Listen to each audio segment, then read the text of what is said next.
আজকে একটা দারুণ গেম খেলা হবে, ঠিক আছে? 3 বার করে চান্স, ঠিক আছে? এই বলটা হাত দিয়ে এই চেয়ারটার ভিতরে ঢুকাতে পারলেই সে হলো উইনার। যে বেশি 3 বার বেশি করবে সে হলো আজকের উইনার, ঠিক আছে? না দেখি ফার্স্ট রাউন্ড কে খেলবে তুমি? আচ্ছা ঠিক আছে, নাও খেলো। আচ্ছা দাও, দেখি পারনি কি? হলো না, তোমার এক রাউন্ড হলো। আরেকবার মারবা, একবার হলো না কিন্তু তোমার।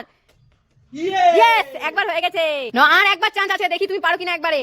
দেখি হলো না। এবার মামা 3 বার চান্স পেয়েছে, এখন মামা দেখি। তুমি 3 বারে একবার পেয়েছো, এবার দেখি মামা 3 বারে কবার ঢুকাতে পারে, ঠিক আছে?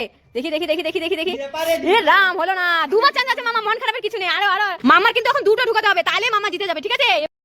আমাকে তো একটা বুদ্ধি করতেই হবে, আমি তো তাহলে হারিয়ে যাবো। 2 বারে আমাকে খেলতে হবে, তাহলে আমি জিততে পারবো। কি করে আইডিয়া। বাবা এটা বান্দর গাছ। কোথায় রে? ওই যে কোথায়? ইয়ে, আমি পেয়ে গেছি। এই তো মামাকে চালাকি করলো। কোথায় প্লেন? হ্যাঁ? কোথায় প্লেন? আমি জিতে গেছি। জিতে গেলাম, আমি হেরে গেলাম। তুমি হেরে গেছো, মামা জিতে গেছে। মামা তুই কিন্তু চিটিং করলি, আমি দেখেছি সব। মামা প্লিজ আমাকে বলো না, আমি তোমাকে অনেকগুলো চকলেট দিব।